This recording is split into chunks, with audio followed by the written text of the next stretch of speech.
Bismillahirrahmanirrahim. Assalamualaikum warahmatullahi wabarakatuh. Innal hamdalillahi nahmaduhu wa nasta'inuhu wa nastaghfiruh wa na'udzu billahi min syururi anfusina wa sayyiati a'malina. Man yahdihillahu fala mudhillalah wa may yudlilhu fala hadiyalah. Asyhadu an la ilaha illallah wahdahu la syarika lah wa asyhadu anna Muhammadan abduhu wa rasuluh. Qala Allah Ta'ala fi kitabihil karim, ya ayyuhalladzina amanu taqullaha haqqa tuqatih wa la tamutunna illa wa antum muslimun. Ma'asyiral muslimin, jamaah, bapak-bapak dan ibu-ibu, ikhwan wal akhwat rahimani Allah wa iyyakum jami'an. Alhamdulillah, kita bersyukur kepada Allah Subhanahu wa taala di kesempatan siang hari ini. Kita masih diberikan kesehatan, taufik dan hidayahnya. Semoga amal ibadah kita Allah Subhanahu wa taala menerimanya. Dan semoga ilmu yang kita dapatkan bisa kita amalkan sebagai bekal untuk menghadap kepada Allahu Rabbul Alamin. Kemudian salawat dan salam kita sampaikan kepada Nabiullah Nabi Muhammad sallallahu alaihi wasallam beserta keluarganya, para sahabatnya dan umatnya sampai hari kiamat nanti. Ma'asyiral muslimin rahimani Allah wa iyyakum jami'an. Kita melanjutkan kembali di dalam kajian rutin di Balubait TV dengan bahasan dari kitab Al-Adabul Mufrad yang ditulis oleh Al-Imam Muhammad bin Ismail atau yang kita kenal dengan Al-Imam Al-Bukhari rahimahullahu ta'ala. Di mana pertemuan yang lalu kita telah sampai di bab yang kelima, dan siang hari ini kita akan melanjutkan dari membaca hadis-hadis yang berkaitan dengan adab dan akhlak. Dan kita masuk bahasan bab yang ke-6.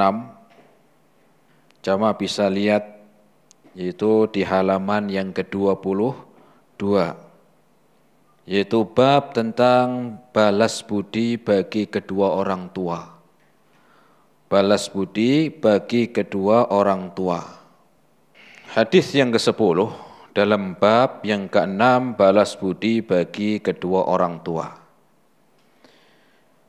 Disebutkan an Abi Hurairah radhiyallahu taala anhu. Nah, di sini diriwayatkan dari sahabat Abu Hurairah yang nama aslinya adalah Abdurrahman bin Sakhr. Nama aslinya siapa? Abdurrahman bin Sakhr al-Yamani, dari Yaman. Ani Nabi sallallahu alaihi wasallam, dari Rasul sallallahu alaihi wasallam qala. Rasul sallallahu alaihi wasallam bersabda, la yajzi waladun walidahu illa an yajidahu mamlukan fayashtariyahu fayu'tiqahu. Rasul sallallahu alaihi wasallam bersabda, seorang anak tidak dapat membalas kebaikan kedua orang tuanya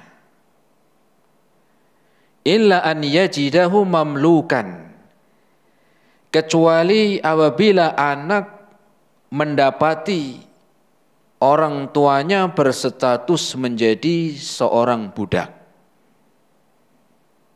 Fayashtariya fayu'tiqahu, kemudian anak ini membelinya atau menebus, ya, menebus kemudian merdeka, ya, kemudian ya dimerdekakan.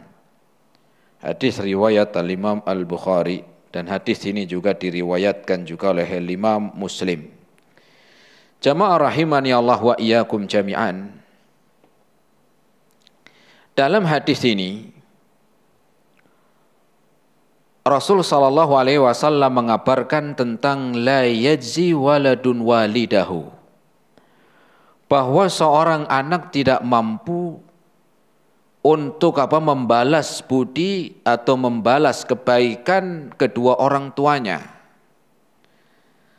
Maknanya setinggi apapun penghormatan yang dilakukan seorang anak kepada kedua orang tuanya, itu tidak bisa membalas kebaikannya. Saya ulangi, setinggi apapun penghormatan seorang anak kepada orang tuanya, itu tidak mampu untuk untuk menebus kebaikannya. Ya. Tidak mampu untuk menebus kebaikannya walaupun sudah berusaha melakukan kebaikan yang maksimal. Walaupun sudah usaha yang maksimal. Seorang anak yang berbakti kepada kedua orang tuanya, ya, tidak bisa membalas kebaikan orang tua. Ya. Mau dia penghormatannya sopan, santun, ngomongnya ngomongnya ya bahasa halus, kemudian di depan orang tua ya dia menghormat kepada orang tua, keinginannya dibelikan, kemudian keinginannya dipenuhi. Semua yang dilakukan oleh seorang anak kepada orang tuanya walaupun dia sudah maksimal, ini belum bisa membalas kebaikan kedua orang tuanya.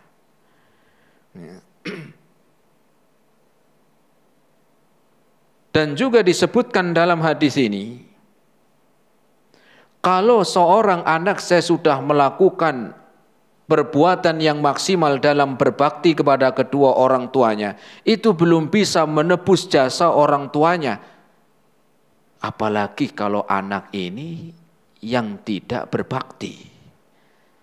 Kalau yang sudah berusaha berbuat baik sama orang tuanya, baik dengan tenaga, perbuatan, ucapan, harta, itu belum bisa menebus kebaikannya. Apalagi kalau anak ini kurang berbakti. Kalau yang sudah berbakti saja belum bisa menebus. Terlebih lagi kalau anak ini kurang berbakti. Tambah lagi tidak berbakti, malah durhaka. Wong kalau baik aja belum mampu menebus kebaikannya, apalagi durhaka nih anak. Ya. Kemudian Rasul melanjutkan illa ayyajidahu mamlukan. Kecuali seorang anak yang mendapati orang tuanya dalam status budak. Budak itu apa Ustaz? Nah, budak ini bukan kayak bukan bahasa di Jawa Barat. Kalau budak itu Jawa Barat apa artinya? Anak kecil, bukan. Ya, kecuali kalau orang tuanya ya jadi anak kecil itu bukan. Ini makna budak bukan makna anak kecil. Mamlukan itu adalah ya disebutkan bahwa seorang yang menjadi tawanan perang. Ya, jadi dalam Islam itu ada yang disebut dengan budak. Ya. Kemudian anaknya ini menebus. Anaknya menebus, kemudian sudah otomatis merdeka orang tuanya. Ya, tanpa anaknya itu ngomong, Pak, Bu, jenengan saya merdekakan, Pak, Bu. Enggak, itu sudah otomatis ketika seorang anak menebus orang tuanya yang dalam keadaan statusnya menjadi seorang budak, ketika dia menebus, maka sudah otomatis dia merdeka, tanpa ngomong pun begitu. Tanpa bicara kepada kedua orang tuanya. Kemudian ini menunjukkan amalan membebaskan budak. Ini amalan yang istimewa memang di dalam Islam.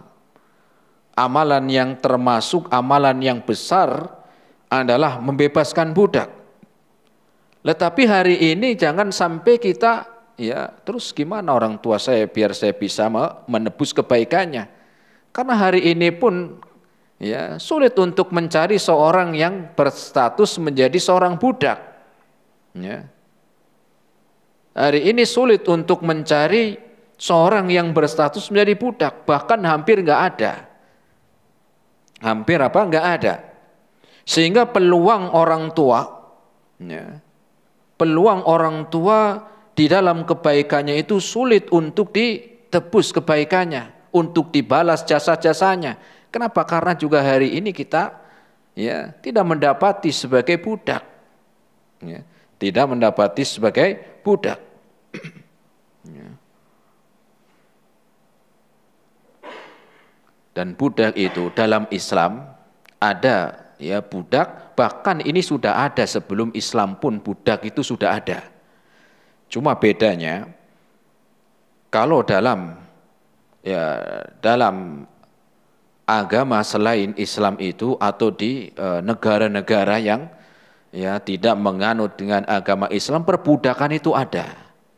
Biasanya mereka itu ya menjadikan seorang budak karena terjadinya ya perang diantaranya, atau enggak terjadi perang, mereka menculik seseorang kemudian dijadikan budak, atau sebagian mereka juga ini ya umat-umat sebelum Islam menjadikan seorang budak demikian, diantaranya di dalam peperangan jadi tawanan, ya dia jadi tawanan, dia jadi seorang budak, atau tanpa perang. Ini kalau umat-umat terdahulu diculik, dibawa kemana, dijadikan budak di sana.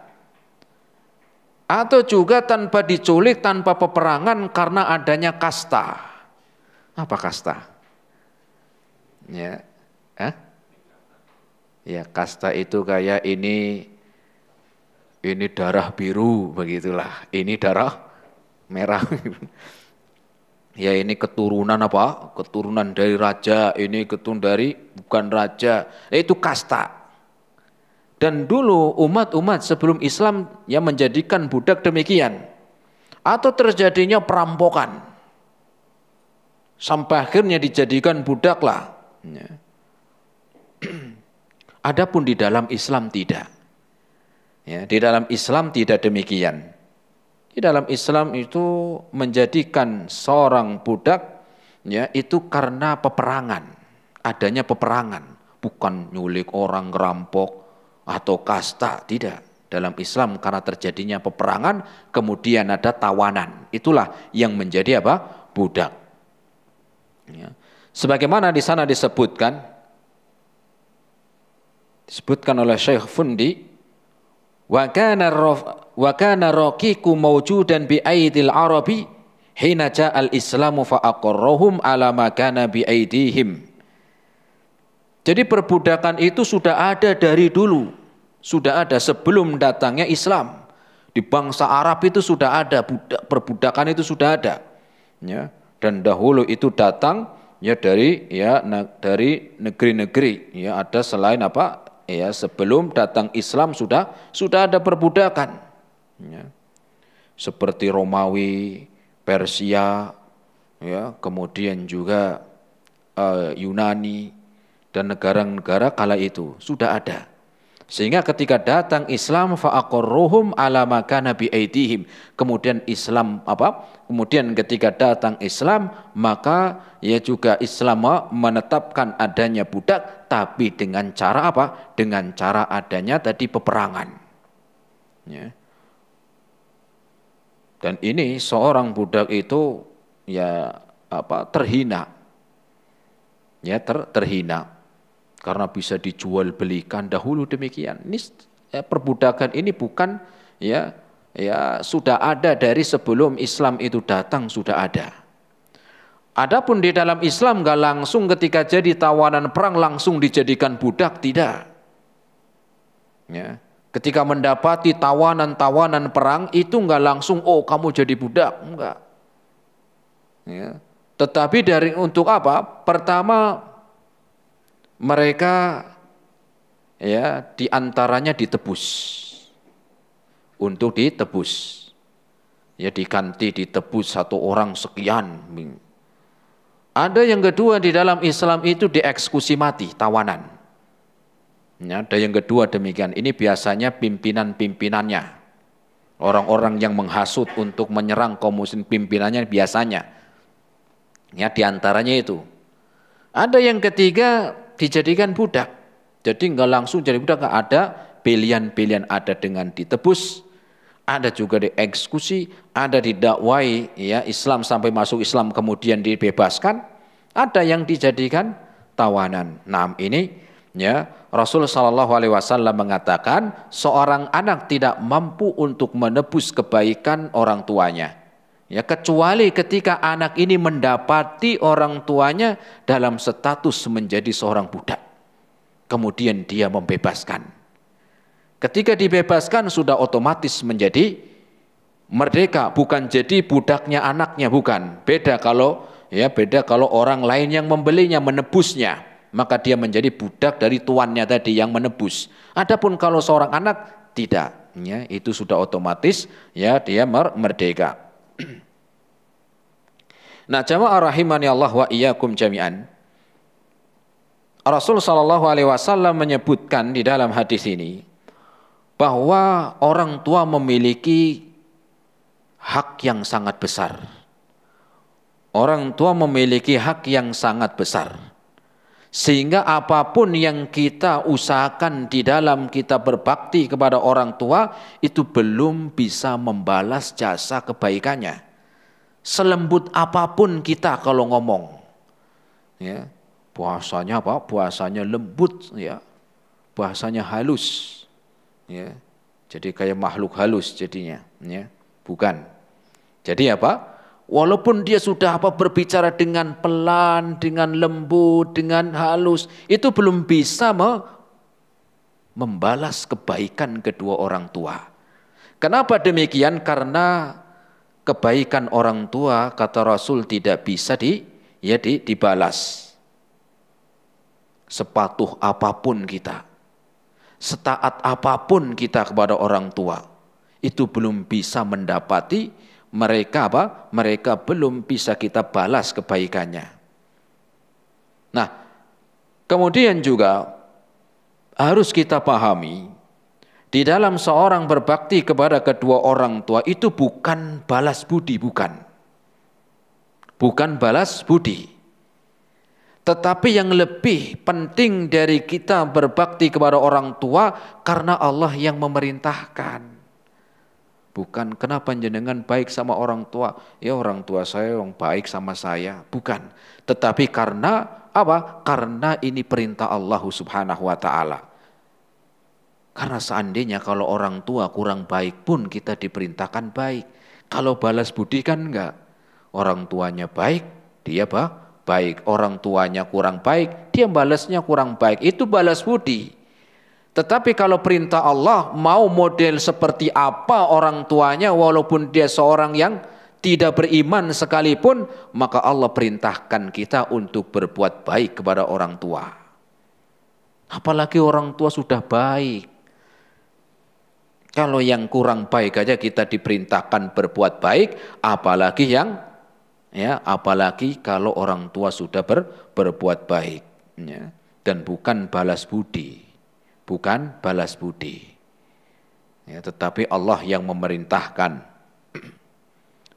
Seperti Allah sebutkan dalam Al-Quran dalam surat An-Nisa ayat yang ke-36. Surat apa?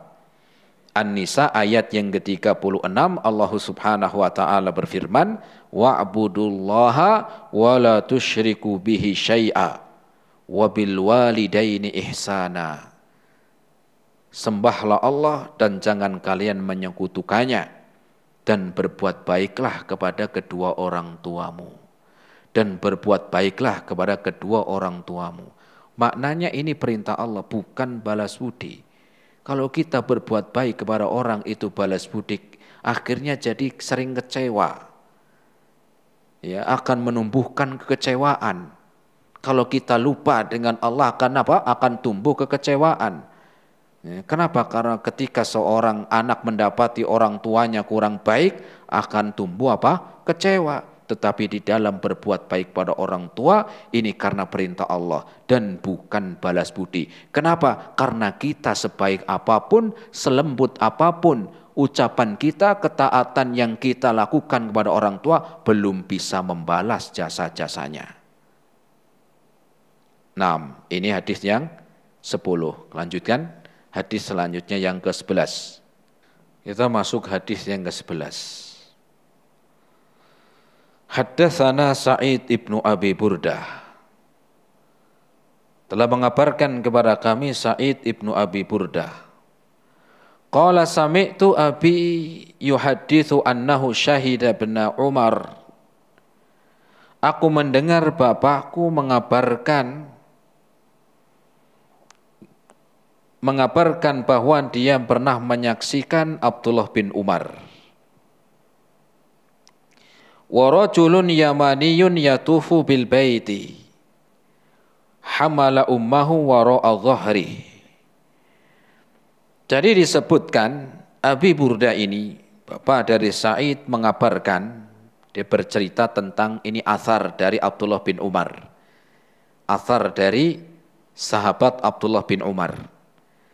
Beliau mengatakan, pernah suatu ketika ada seorang dari Yaman yang sedang bertawaf,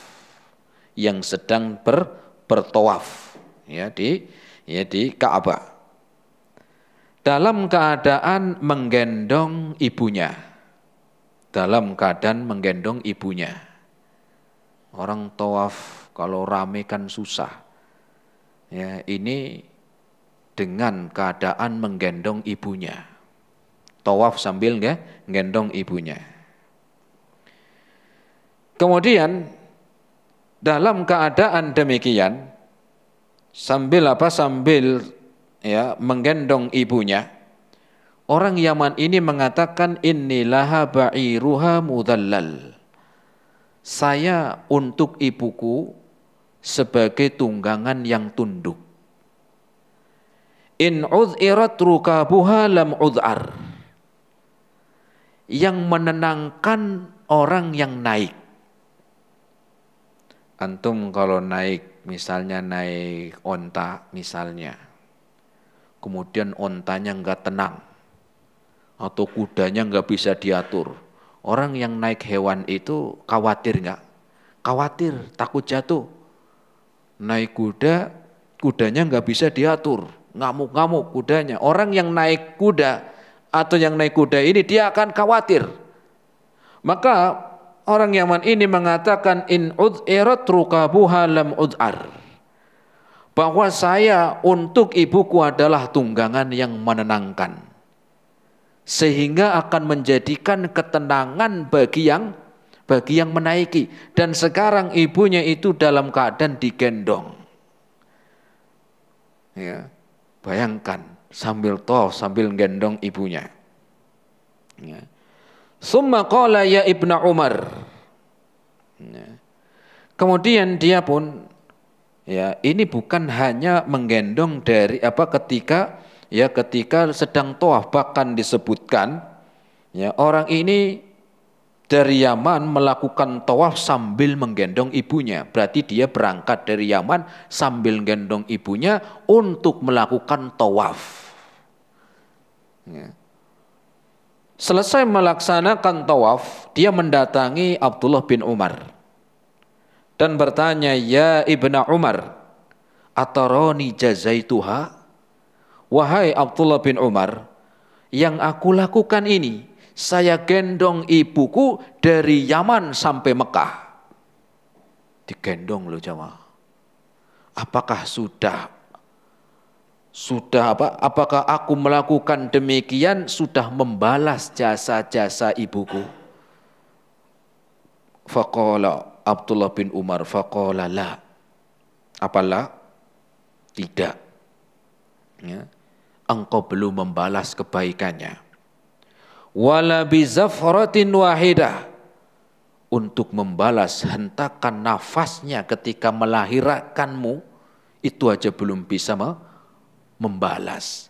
Untuk menebus kebaikannya belum bisa.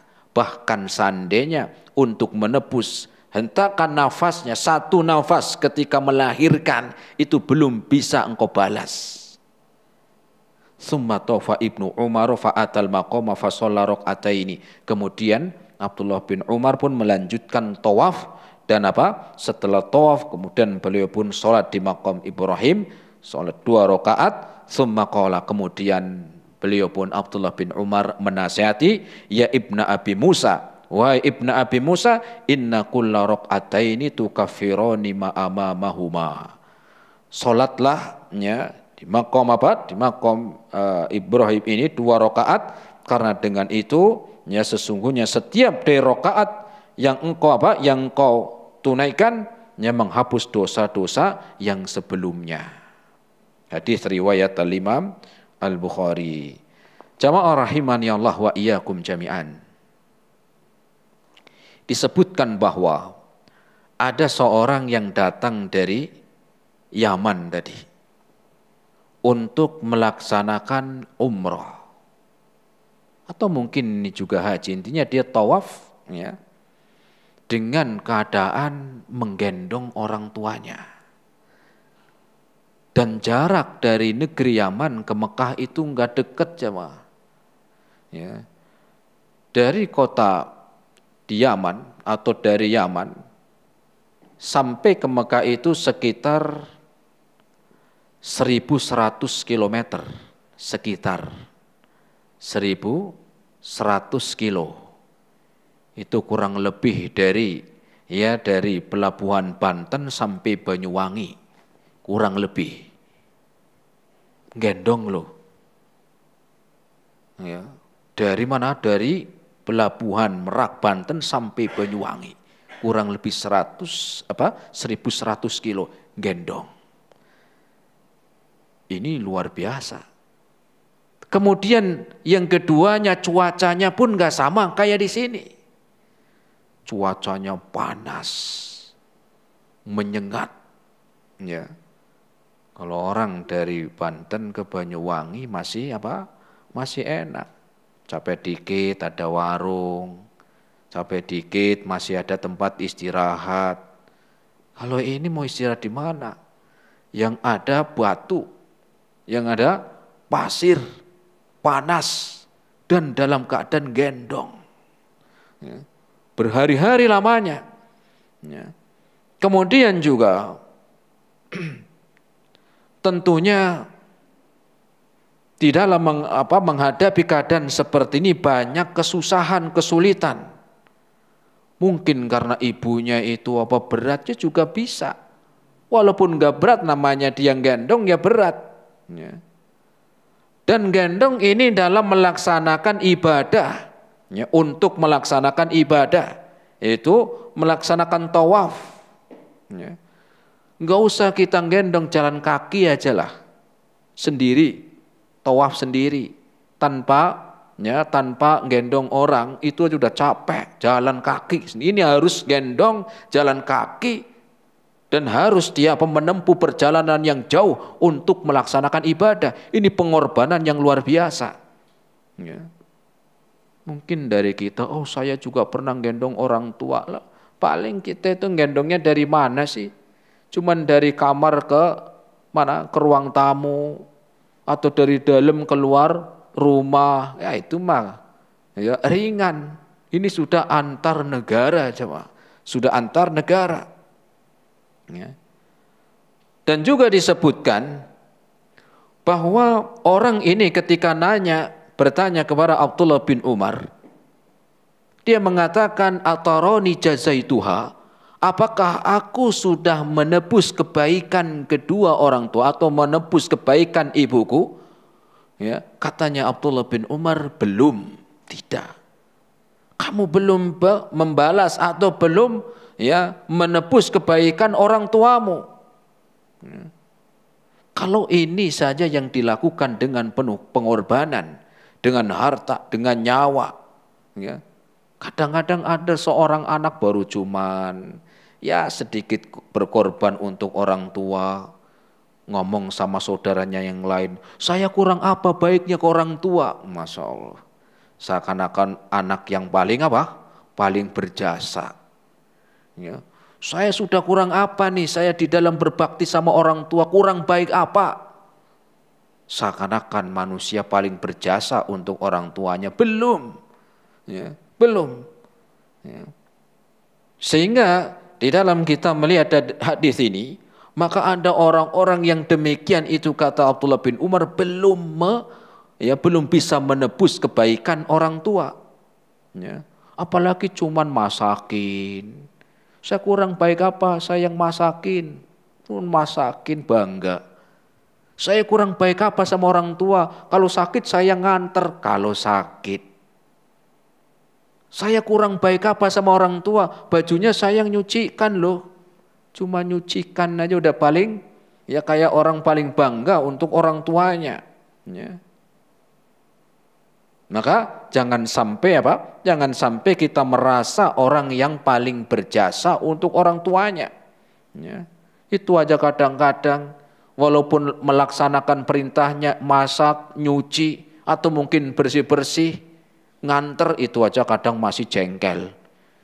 Ya, kadang-kadang masih jengkel. Ya, dengan kapan sembuhnya si Pak? Nah itu kan aslinya kan jengkel. Kurang legowo. Ya. Saya udah kerja capek, pulang harus masak, sana beli sendiri. Nah ini dia.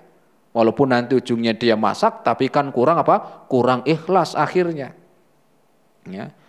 Bahkan beliau mengatakan, wala bisafratin wahidah. Yang engkau lakukan itu pengorbanan yang engkau lakukan, gendong orang tuamu dari Yaman ke Mekah, kemudian melakukan ibadah dan balik lagi ke Yaman, itu belum bisa menebus satu nafas, hentakan nafas ketika melahirkanmu. Bayangkan, hentakan nafas ketika melahirkan itu kan berat, coba. Ya, itu bisa ada yang meninggal malah. Ya. Belum bisa membalas satu hentakan nafas pun belum, katanya Abdullah bin Umar ini. Ya. Dari sini kita harusnya mengingat, jemaah. Dari sini kita mengetahui harusnya kita mengingat kebaikan-kebaikan orang tua kita. Ya, pasti kita itu mendapati orang tua ada yang kita kurang senang itu pasti. Entah cerewet, banyak aturan, namanya juga orang tua. Apalagi orang tua sudah tua, sudah tua lagi, ya kan? Ya. Mungkin anak itu mendapati sesuatu yang enggak menyenangkan, banyak aturan, ya, ataupun ini itu, tapi ingat kebaikannya. Ya, biar apa? Biar kita itu selalu mensyukuri nikmat yang Allah beri. Ya, baru cuman cerewet dikit sudah kesel.